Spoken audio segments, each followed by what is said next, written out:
Skyreat Anamorphic adapter for the GoPro 11, 10, and 9, since they all have the similar mount design. Comes in this case here.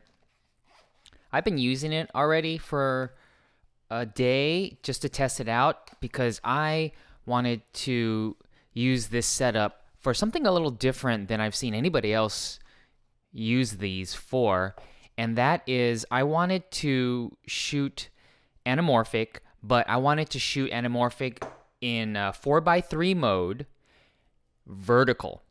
I didn't want to shoot horizontal. I wanted to shoot vertical, and the only way to get to have the squeeze factor of this anamorphic fit in a vertical position is that the alignment of the adapter needs to be this way, not that way.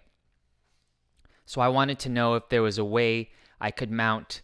This is the traditional way it's mounted, this way to get the horizontal anamorphic squeeze. But since I want to shoot vertically, I wanted to know if it could go that way. And in my testing, it cannot go that direction. It really only is one way you could screw it on, and that's that way. And it locks in. I don't know if it's weather sealed, but it locks in like that.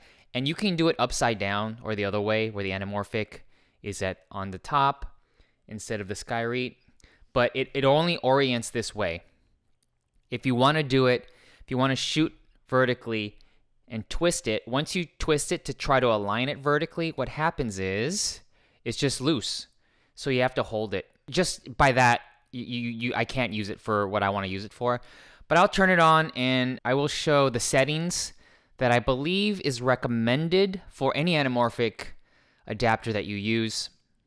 So here are my settings in cinematic mode. And then here, you could do 16:9 or 4:3. I don't think you could do 8:7.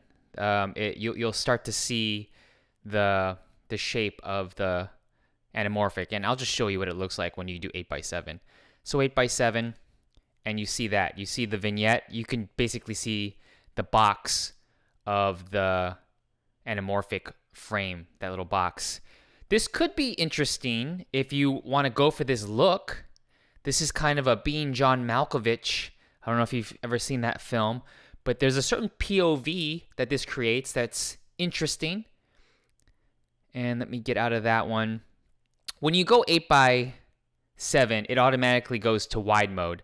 Otherwise, it's recommended, strongly recommended, I'm going to go 4:3. It's strongly recommended that you do not shoot wide. You have to go linear. And when you go linear, it gets rid of the vignette. So I'm going to leave it on linear.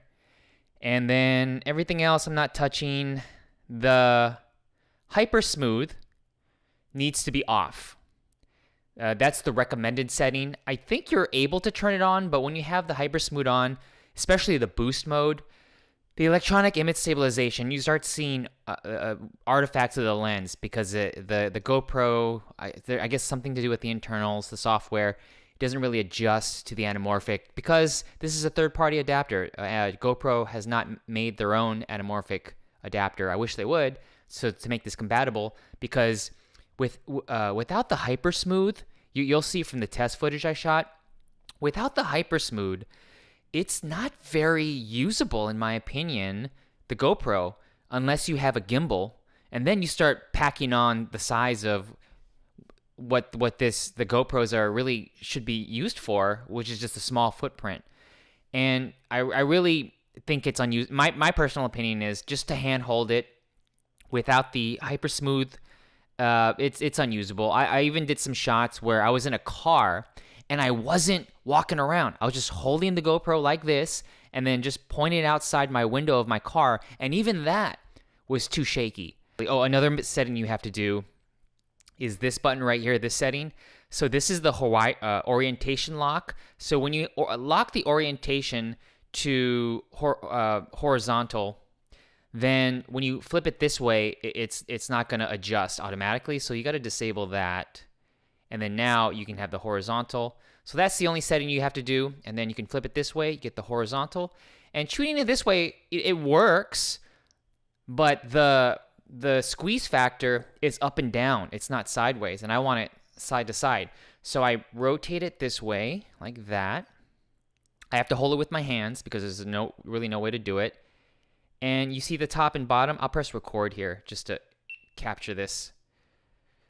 So I'm trying to hold it, and you can see the top and bottoms where you see the lens. So even though I can sort of technically get what I want to get for this project I want to use this for, and I can get closer to like a really interesting look by shooting horizontal in 4x3 and then stretching out the horizontal into the 1.33 squeeze factor. I wish that there was a way to mount it vertically. It's just that people don't want to do that. I don't know anybody who wants to do that except for what I tried to do. But otherwise, if you're going for the regular anamorphic look, I would just shoot in 4x3. When you shoot in 4x3 and you do stretch it out 1.33, it ends up just being 16:9, but you get more of an anamorphic cinematic look and you get the lens flares. You also should get some kind of ND filter, which as soon as you remove this, you lose the ND filter clips. So you have to figure out a way to mount it. Maybe Skyreat sells them. I'm not sure. But I would use an ND filter if I want to get really cinematic footage. But there you go.